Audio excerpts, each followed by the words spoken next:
Have you ever seen a city tremble? And still heard the water flowing within. A place where storms don't scatter souls, they summon them. Smoke already climbs temple walls. A mother cries out, holding her child's name in shaking hands. But here someone still stands, eyes open, breathing, staring straight into heaven's fury. There is a chapter in Scripture, not sung in choir robes, but whispered through clenched teeth in midnight shelters. Not written for comfort, but for confrontation. Psalm 46. They called it the Psalms, but to our ancestors, it was no hymn book. It was survival code, a chant carved in marrow, to remind them that fear may come, but it has no throne here. And like all holy things, it begins softly. God is our refuge and strength, a very present help in trouble. But that line stays silent until your knees buckle, until the sky splits and the world forgets its shape. This story doesn't begin in peace, because peace was never the point. The quake is the message. The shaking is the voice. It begins when the old world tears at its seams, when the sea dares to kiss the clouds, when monuments made of certainty collapse into prayer. In an ancient stronghold built from the dust of broken covenants, a young woman stands at the city gate. She doesn't read the psalm. She feels it etched into stone, still warm, as if someone just carved it with their final breath as thunder screamed their amen. She is not a prophet, not a princess, just the last one left who still believes. God doesn't wait on the other side of fire. He walks into it with you. The wind howls like mourning spirits. Rooftops tear loose. Footsteps flee in every direction. But she walks straight into the city's wound. Each step, a defiance hurled into the heavens. If you truly are refuge, then show me now. Let the myth breathe. Let the word bleed. And from below the ruins, from somewhere deeper than sound, Psalm 46 begins to rise, not as words, but as what cannot be broken. This is not the tale of a distant God. This is the chronicle of a king who refuses to stay far. When mountains move, when waters rise, when bones of empires shatter, he doesn't remain on high. He steps into the ache like memory returning, like thunder with a name. She doesn't speak, only breathes, and in that breath the first verse awakens. The silence shatters not from thunder, but from the weight of presence. And so amid the ruins the ritual begins. The waters began to rise, not in floods, but in whispers. Tiny channels beneath the city stones began to stir. No one noticed. What fear could a trickle bring? But the elders had warned. When a river weeps in silence, the earth is gasping its final breath. The city's name was Selah, a name sung only in secret, by those who once found refuge within its forgotten breath. No armies, no throne, only old walls, raised in the hush of an age now buried by time. Walls said to rest on foundations laid not by man, but by a divine hand. Each stone carried a verse, not etched for beauty, but for remembrance. This is the place the Lord has chosen to dwell. Selah stood not on mountain tops, nor in valleys veiled by trees. It stood at the edge of maps, of memory, of what man dares call his own, and what he must return to the heavens. And on that day no omen darkened the sky, no trumpet warned, only a boy, Eli, orphaned, newly brought into the temple as keeper of the morning lamps. His eyes were clear, but held an ancient silence, the kind passed down through generations, not by speech, but by bone. Eli was the first to notice the water change. From the southern well, it darkened as if ink had bled into its soul. When he cupped it in his hands, it cooled his skin. but left a red streak across his palm like dried blood refusing to forget. He looked around. Selah moved like every other morning. Markets stirred, bread baked, children played, but the silence beneath it all was too loud. No birds, no bells, and from the eastern wall, a single word peeled off the stone like dead bark. Strength. Then came the sound. Not thunder, not wind, a rumble deep and unholy like something sacred being torn. The enemy had come. Not with banners, not with names. They came like prophecy, unheeded, faceless, formless. Fury made flesh. Flames leapt before screams could rise. Streets cracked like old skin. The foundation shook as if trying to forget the weight of memory. Selah broke. Some ran to the temple, some to the ancient caves. But sanctuary turned to tomb the moment fear opened the door. Only one did not flee. The girl at the gate. Mara? She was not lovely, but her eyes made people forget what beauty ever meant. Born in fire, to a priest lost in prayer, and a well-keeper who bled with the land. Both gone in a drought never recorded, but always remembered. Mara survived because she never cried. The midwife would later whisper. That child came into the world already knowing pain. She had no need to prove it. So when Selah began to fall, Mara did not scream. She stepped forward and placed her palm on the old stone where the sacred verse once lived. She did not read. She spoke in a language only walls remember. The wind reversed. Dust rose. The enemy's steps hesitated at the veil her voice created. Behind her, little Eli trembled. "What are you saying?" he asked. "It's not even real." She did not turn, only answered. "It's the cry of the stones, the one we forgot how to hear. But the water's red. The ground is breaking. How can you stand there without fear?" She turned then and looked not at him, but through him, as if peering into the part of him still unborn. "Because I know this. He's not watching from a distant throne. He is here, in this ruin, in your hand, in my bones, in every word that was ever carved into stone, into blood, into us." Eli looked down. The stain was still on his palm, but this time he did not wipe it away.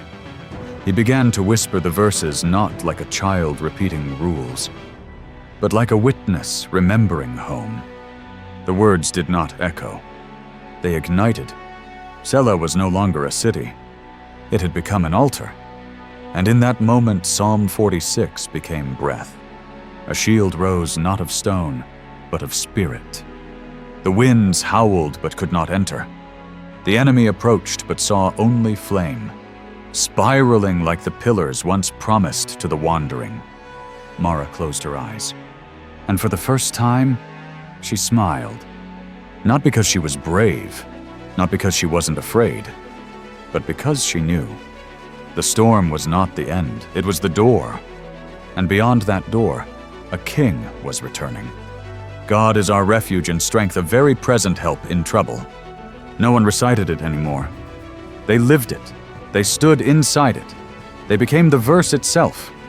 The first earthquake did not come from the ground. It came from within. When Eli looked around, he saw people breaking not in bone, but in belief. They didn't cry. They stepped back, as if in the moment most desperate for faith. They remembered not their deliverance, but their doubt. An old man fell to his knees, clutching his head, murmuring, "Where are you now? Why won't you speak?" A young mother pulled her child toward the caves, weeping. "Don't trust the verses. The stones are falling. Fire spares no one." But Mara, still and centered, lifted her hand toward the bare wall where the word strength had once lived.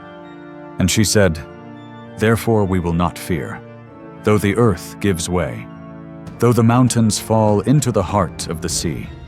She did not recite it like liturgy. She loosed it like a weapon, and the sky answered, not with lightning, not with clouds, but with a sound like language being reborn. The verse spoken by someone who still believed while the world cracked became a blade. It cleaved the air, time paused. Then the earth broke. A fracture slid across the stone square slow, deliberate as if the ground itself feared what stood in its path. It moved toward Mara. "Run," Eli shouted. But Mara stood still. She placed her hand to her chest, where her heart beat like a war drum carved in flesh. "Lord," she whispered, "if you truly dwell in this place, I ask no miracle. I ask only this. Let me stand." She opened her eyes, and the fracture stopped, just inches from her feet. No one who witnessed it wept out of terror. They wept because something ancient had returned. A faith that dares nothing, proves nothing, yet holds the world in place. Eli ran to her, took her hand, said nothing. They stood a girl and a boy in a city breaking apart, but their feet did not move. From afar, a new sound rose. Not the sea crashing, but something deeper. The river Kedar had awakened. It did not flood. It did not roar. It moved like breath made visible winding through alleyways, curling along every forgotten step. It circled the city not as a threat, but as a vow. An old woman collapsed to her knees, trembling. "The river lives. It remembers us." To the people of Selah, the river Kedar was not water. It was a vein of God encircling his dwelling, keeping memory intact when even stone forgot. For generations, it had been still, but now it rose not in rage, but in protection. It climbed the broken walls, kissed the fractured square, curled around Mara and Eli like arms unseen. "This water," Eli breathed. "It's not here to kill. It's God's answer," Mara replied. "Not to stop the storm, but to still the soul." In the distance, the enemy came closer, but every step grew heavier, as if judgment had weight. Some dropped to their knees. None raised a blade. Only silence, a verdict passed without a voice. And then night fell. Not because the sun set, but because presence arrived. The darkness that followed was not death. It was the stillness that precedes creation. The same hush before the first words were ever spoken. Let there be light. A new beginning was near.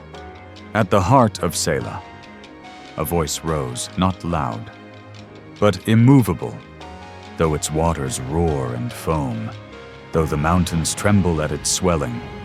They no longer recited the psalm to remember. They spoke it to remain unshaken in the tremor. And one by one, from elder to infant, widow to warrior, they emerged from hiding. No swords, no chants, only eyes lit with something that no longer asked to be proven. That night no arrow flew, no scream tore the air. Only Psalm 46, spoken like fire, echoed in blood. And God did not descend from the clouds because he had never left.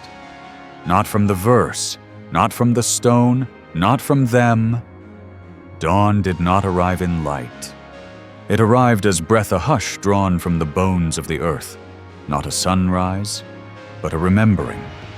The gentlest sigh ever heard rose from the soul of Selah itself, like a lullaby hummed across 1,000 lifetimes, or the first sip of rain after a drought that forgot how to weep. When light slipped through the torn seams of sky, no one looked for the sun. They saw a river, not the Kedar, but the one the ancients only dared whisper about. There is a river whose streams make glad the city of God. It did not flow from mountains. It did not rise from springs. It flowed from the temple's heart, the same ground where Mara had once knelt in ash, where her parents' names still lingered in the cracks of stone. This water was clear as breath, but it held no sand, No rock, only memory. Each ripple a prayer once buried. Each glint a vow once broken and now rising again from the ruins. Eli stepped in first. But the water did not wet him. It clothed him like lineage rediscovered. He looked down and saw not the boy who once trembled. He saw eyes that had survived fire. Mara followed, her hand resting over the verse still etched above her heart. God is within her. She shall not fall. He will help her at break of day. That verse was no longer prophecy. It had become pulse. Across Selah, people stepped out. No one called, no horn sounded. But like embers drawn to flame, they came silent, steady, unafraid. Some who hadn't sung in decades opened their mouths, and melody returned. Some whose limbs had forgotten war walked again. A mother saw her lost son's face in the river. He smiled. She didn't cry. She touched the water and whispered, "You never really left, did you?" Selah, once built on fear and stone, was now raised again on memory and breath. Mara looked out at a people remade. No pushing, no panic. They stood like roots. And she raised her voice. This river is not for one nation, not for one creed, not to cleanse but to awaken. She lifted her hand and the river obeyed. It rose like smoke, then took form as a canopy of vow and fire, encircling Selah in light no darkness could pierce. From a distant hill, the enemy saw it and dropped their weapons, not because they were struck, but because they realized they had never conquered anything, only wandered into a story not written for them to win, but to witness. One soldier fell to his knees, drove his sword into the soil, and said, "We weren't sent to take, we were summoned to see." And in that moment amid the water, the vow, and the ever-rising flame, a voice descended. Not thunder, not command, but the voice of a father steady and near. "I am among you. You will not be shaken. Though the ground trembles, your bones shall stand like Zion. Though nations roar, my hand will hold every soul that dares to remain." Eli looked up. He did not understand all of it, but his blood remembered. What his mind could not grasp would return in dreams, in scars, in someone he hadn't met yet. He turned to Mara. "So, is the war over?" Mara did not answer. She looked to the edge of the light where the veil had not yet lifted and said, "No, but now we carry what can't be taken." She stepped from the river, leaving behind a trail of light like stars that had learned to walk. Eli followed. Behind them, the people stepped forward not to escape, but to begin again. Psalm 46 was no longer recited. It flowed now in arteries, in breath, in song. And every soul who had tasted that water would never again fear the storm. Because now they had become the silence inside it. Beyond the light, beyond where the river had yet to reach, the nations trembled. Not from war, but from something more dangerous. Emptiness! They built towers, printed gods on paper, etched promises in steel, wrote their history in ink that never bled. But beneath it all, they had forgotten. Forgotten why they were born. Forgotten how to believe in anything greater than their own hands. They called it progress. Heaven called it blindness. And so the nations began to roar. The nations raged. The kingdoms tottered. He uttered his voice. The earth melted. But this roar was not sirens, not fire. It was something colder. A spiritual panic, draped in strategy, dressed like order, but breaking from within. In high councils, men with medals and maps argued over what couldn't be explained. Planes falling, but not crashing. Warships drifting, but not sunk. Dams cracking at dawn as if water remembered something men had forgotten. Natural instability, one voice claimed. Unseen warfare, whispered another. But in the silence that followed, no one felt certain, because their hands wouldn't stop shaking. Meanwhile, in Selah, where no weapon had struck, the people gathered, not to plan, but to listen. To what? To the voice that needs no language, the rustle of trees, the breath of stone, the ancestral pulse rising from the sacred earth. Then, as if drawn from the marrow itself, a sound rose again. The Lord of hosts is with us. The God of Jacob is our refuge. Elsewhere, those words were a prayer. In Selah, they were a summons. Eli began to notice it first each time the verse was spoken. The world changed. Not by force, but by alignment. Towers darkened without fire. Idols toppled without touch. Storms came, but harmed no one except the bronze lie men had worshipped too long. Selah did not panic, because they understood. God does not destroy to prove himself. He whispers, and the false forgets its form. Mara stood, her eyes turned toward a horizon coated in smoke. But this was not fire, it was signal. He is drawing near, she said. Eli asked, is he coming to judge? Mara shook her head. Not to punish, to rename, to call home those who forgot their own name. A blind woman rose, eyes weeping, hands trembling. She lifted her palms to the sky. I see them, the lost ones, still carrying his image beneath their wars. They thought her healed. She was not. She still could not see, but she could perceive. Because Psalm 46 was no longer in Selah, it had become current, a river reaching those who had never prayed but now felt their walls crack from the inside. In a bunker beneath a dying city, a child was born. She did not cry.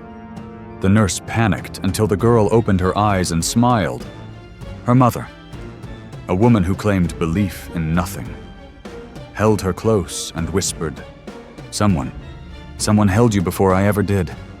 Psalm 46 had arrived. Not in books, not in churches, but in breath, in soul, in the places where sound became knowing. And as the nations kept clawing for control, for crowns, for certainty, one line kept rising. He utters his voice, the earth melts. But the souls did not the ones who had touched the verse, not the ones who remembered, not the ones who carried a single line like a key beneath their ribs. Because when the roaring ends, there will be only one voice left, the voice that once sang the earth from silence. And he is not calling them to systems, nor rituals, nor flags. He is calling them each one back to the sacred rhythm etched into their breath before their first cry. When Selah grew quiet, the earth still breathed. No one ran, no one wept, only footsteps now soft upon stone as if every soul were walking through a temple not built by hands, but by truth, finally awakened. Mara did not preach. She simply walked along the river, hand resting gently on her chest, eyes closed as if listening to music. No one dared interrupt that silence, because they knew she was listening to heaven. And then, the words came, not from her lips, but from somewhere deeper than her throat, from a soul once scorched to ash, now burning again.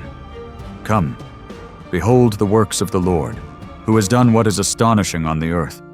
An old man raised his head.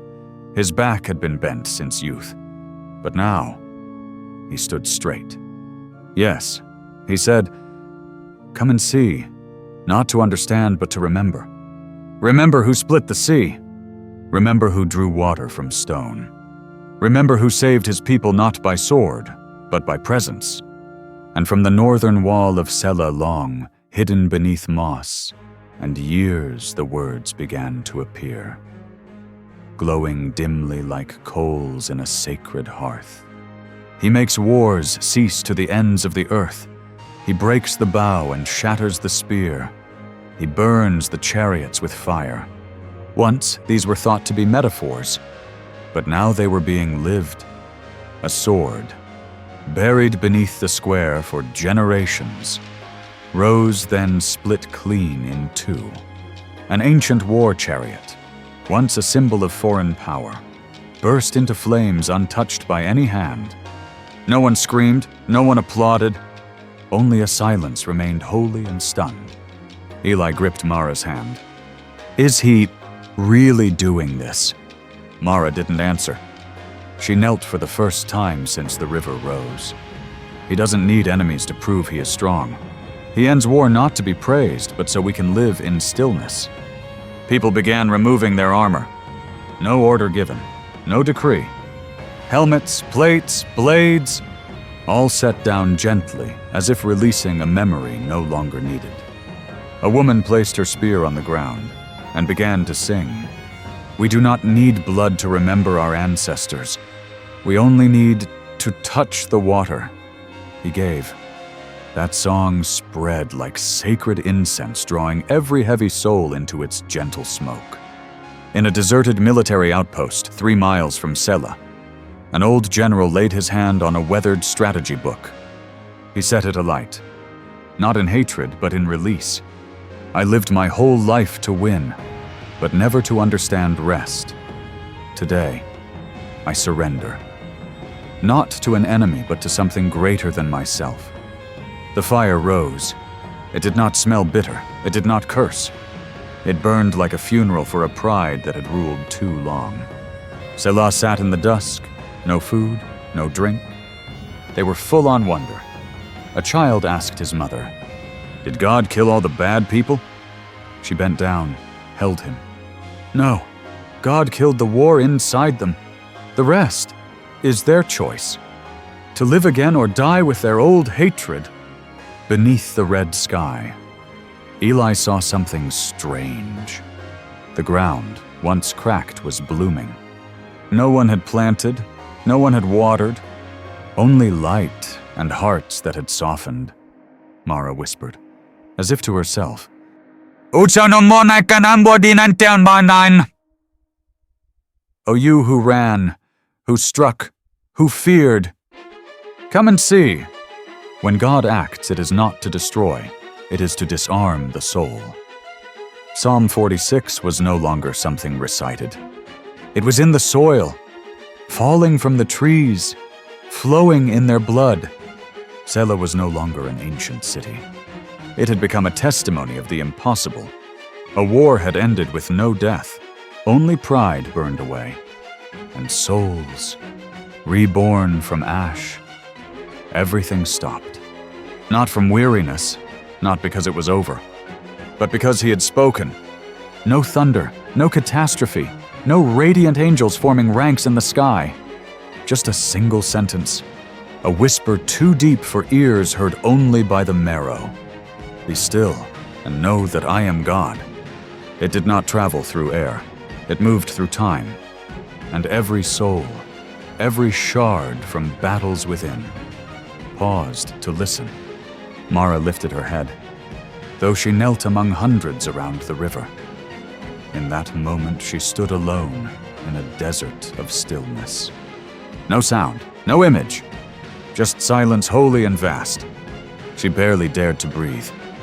He is present, she thought. But even that word present was not enough. Because presence means he is there.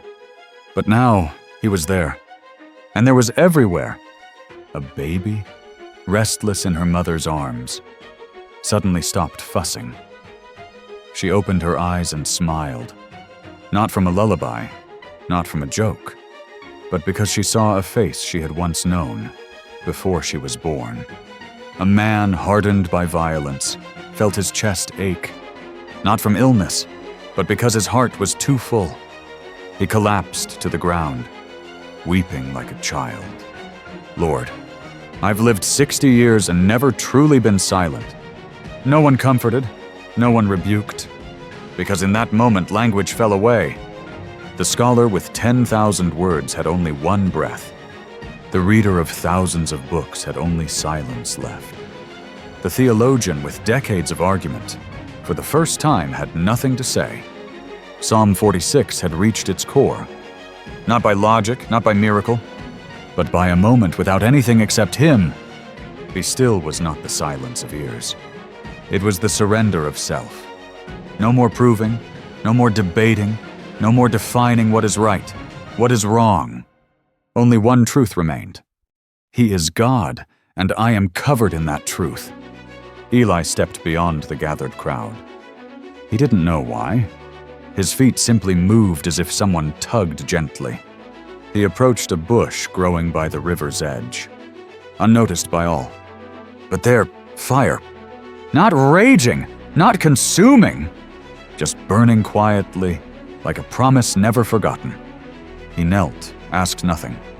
He wasn't Moses, but he knew God still speaks through fire. And in that flame, a voice without sound rose. You don't need to understand me. You only need not to look away. Eli placed his hand on his chest. His heart wasn't beating as usual. It felt like the universe itself was pulsing inside him, a thread connecting him to everything, a divine umbilical cord between child and creator. Elsewhere, Mara stepped into the old temple, alone, unbidden, led only by the voice inside. She crossed the broken gate. Dust hung heavy. But inside, no ruins. Only light. Not from skylight, not from torch, but from a nearly erased verse on the sanctuary wall. She reached out, touched the stone, and the words returned. I will be exalted among the nations. I will be exalted in the earth. Not threat, not reward. Just truth that needs no approval. Like the sun does not require applause to rise. Like a mother's love exists without record. He is, and that is enough. Mara fell forward, face to stone. She didn't cry. She dissolved. No longer herself, but part of something too vast to be named. Be still and know. Not to analyze, not to question, not to seek proof. Just to know. In the bones, in the blood, in the first breath and the last. Across Selah, no one did anything. And so everything was made new. Hearts were reskinned, minds rinsed, memories healed, and souls returned to their original form. A still place where God could dwell. And when night fell again, no torches were lit, because light had begun to glow from within. Psalm 46. Once a sacred poem was now the architecture of the world. Stillness was no longer absence. Stillness was the door. And beyond it, fear had no place to follow. That night the sky did not go dark. Not because of moonlight, not because of stars, but because another light was rising from within, like embers long thought, dead glowing once more. And in that glow, the final line of Psalm 46 rose like a second heartbeat. The Lord of hosts is with us. The God of Jacob is our refuge. Jacob, not Abraham, not Moses, not David, but Jacob the trickster, the deceiver, the one who stole blessing, ran away, and wrestled all night just to survive. That one was chosen to carry God's name forever. Mara stood atop the old tower, looking over Selah. She saw no temples, no rooftops. She saw souls, each one a pillar of light, shining from scars not yet fully healed. And she understood. God doesn't come for the flawless. He comes for the broken to make them whole. At the western wall of the temple, a thin young man was wrapping a bandage around his father's leg. The man had once been a warrior. Proud, he had never bowed. But last night, he collapsed not from defeat, but because he heard one line, I am the God of Jacob. And his heart shattered quietly. He whispered to his son, all my life, I tried to make Jacob become Israel, but I never dared admit I still was Jacob. The son said nothing. He dipped cloth into the sacred river and washed the wound. And with each stroke, a memory rose. A lie told, a moment walked away. A time he believed he was unbreakable. The water cleansed not to punish, to redeem. In the town square, the people raised a new stone, not to rebuild a temple, but to inscribe a single line. He is refuge for those with nowhere left to run.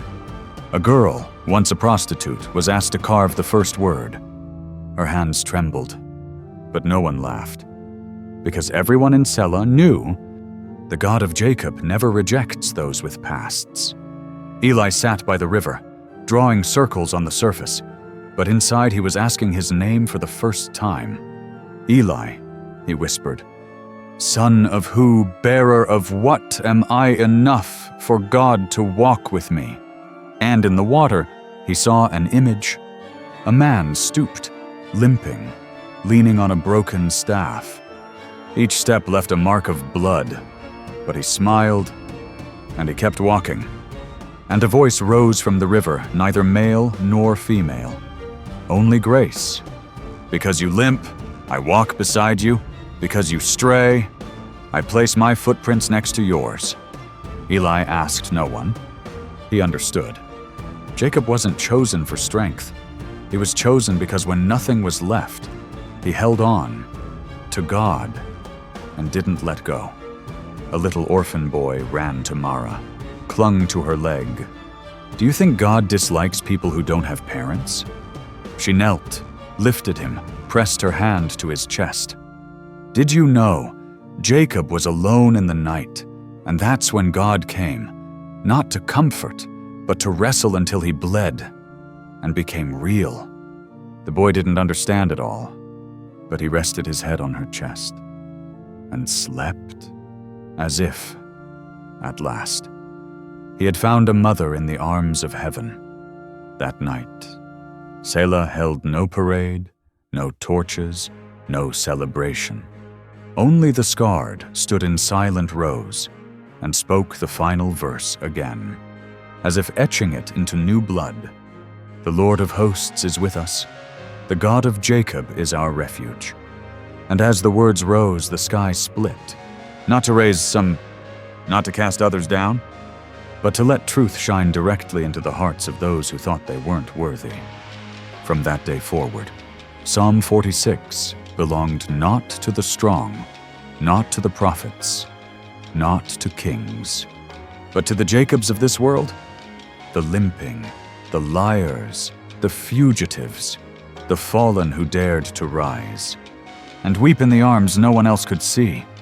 But that never let go. When the final verse settled, people thought the story was done. But it wasn't. The last thing to arrive was not the end. It was the call for those still alive. Psalm 46 didn't close like a book. It turned like a soul just awakened. And from the heart of Selah, a new generation was stepping forward. They carried no titles, wore no robes, held no crowns. Only a trail of light behind them, as if each one were a fragment of mirror reflecting the sacred fire left burning from the night before. Eli walked first.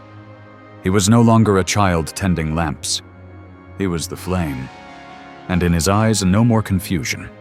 Only one fire that could not be extinguished, to carry Psalm 46 into lands that had never heard it. Mara stood on the last stone step of the old temple. The wind pushed her hair back like a crown of unseen things. She didn't command. She didn't send. She only spoke like a mother sending her children into a battle that was really a calling. You are not going to convert. You are going to dig sacred wells in lands gone dry. You carry no banners. You carry silence. The kind of silence that makes demons flee. The kind that teaches broken hearts how to find their way home. A young girl, mute since birth, stepped toward Mara. She said nothing, but her eyes sang a song too deep for notes. Mara placed a hand on her shoulder. You will speak, not with words, but with the presence of a soul that has healed. A young man, once branded by a gang, knelt by the sacred river. He whispered, I don't know the Bible. I only know I've killed. And now, every morning, my hands shake because I no longer want to hurt anyone. An old official from a fallen nation wept on the shoulder of a child he once hated for his skin. Psalm 46 didn't make me good. It forced me to lay down everything I once called myself. They didn't leave Selah because they were sent out. They left because the door had opened, and the stronghold was no longer a place. It was anywhere someone dared to believe in the storm. Psalm 46 walked with them not in books, not on scrolls. It burned in their chests. It whispered in sleep. It glimmered in the eyes of those who had lost everything but were still alive. And that generation, the ones who awoke after the final verse, marched into places without maps, where hospitals overflowed but no one prayed, where courts were crowded but justice was absent, where cathedrals were lit but God was missing. They arrived quietly. No fanfare, no media, just one person standing still and reading the very first line. God is our refuge and strength. And the storm, no matter how violent, began to soften. Not because someone great stood there, but because a soul remembered where it came from. Psalm 46 is not the story of a nation. It is a call to anyone still breathing, to anyone still longing for a refuge this world cannot destroy. And if you are hearing this story now, perhaps your soul was next in line. And if you're still here, perhaps your spirit has just been touched in a place no language can reach. At Tales of Black, every story is a ritual, a reminder that some memories are not written in books. They're written in bone. If something in this tale moved you, share it. With someone still wandering, subscribe so you don't miss the next chapter. And if you carry a legend, a memory, a haunting, leave it below. Perhaps your story will be told in the next ritual. No one remembers the exact day Selah fell silent for the last time. Not because they tried to forget, but because it was no longer memory. It had become blood. Psalm 46 was no longer written on paper, read in gatherings, or memorized like a moral. It was passed on through breath between mother and child. It was whispered between strangers who didn't share a language. It was carved into the flesh of those who had despaired, but didn't die. And across every land, from siren-filled cities to villages reduced to dust and ash, people began to resurrect an ancient ritual. No altar, no candles, no robes, just a circle drawn in ash, and one person brave enough to tell what they once buried. A man stood in the center, face scarred, voice shaking. I shot a child once. I thought he was the enemy. I'm not asking to be forgiven. I'm asking to stand without running. A woman. Ring still on her finger, though her husband left 10 years ago. Spoke softly. I trusted no one. I prayed for the world to burn. Then one night I heard it rise from deep inside, "Be still, and know that I am God." And for the first time, I wasn't alone. A nameless child drew circles in the dirt behind her mother. Inside the ring, he wrote, "God didn't ask me to be good. He asked me if I still wanted to live." And so the ritual continued. No leader, no invitation, because Psalm 46 was a ritual that ignites whenever a storm rises. It lived in collective memory. In the sigh of a mother who lost her child, but still folds blankets for others. In the eyes of a father with no money for treatment who still teaches his son to drum a rhythm on the table, as if music might return. In the lungs of those who should be dead, but are still here to tell. And this generation, those who carry Psalm 46 in their bones, did not build a new religion. They only named what was being strangled. Fear. Psalm 46 is the ritual of naming fear and standing there unshaken. In a war zone, a circle of people sat in stillness in a plaza strewn with shrapnel. No explanation, no news crews, only a wooden sign behind them, scribbled in charcoal. Though the mountains fall and waters rage, my heart shall not. for he is within me. In a faraway prison, an old inmate, once a killer, taught others to feel Psalm 46 by tapping it through water pipes. They weren't allowed Bibles, but the verse arrived anyway in rhythm, in breath, in things that could not be locked away. And in Selah, no one remained. The city was empty, not because it was forgotten, but because it had become an interior inheritance. Mara didn't die, but no one saw her again. They say she saw the final light and melted into it like a drop returning to river. Eli is now a man. He walks from place to place, not to preach, just to sit beside someone in pain, place his hand on the ground, and begin again. Have you ever seen a city tremble and still heard the river flow within it? The story restarts in another place, another chest, another voice, but the core remains. Psalm 46 is not poetry, not history, not doctrine. It is the final pulse when all else has fallen. And for those still breathing, the verse is still waiting. Not to be read, but to be lived.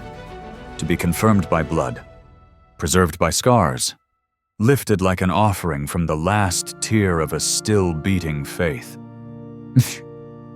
You've heard the story. Now rise and tell it.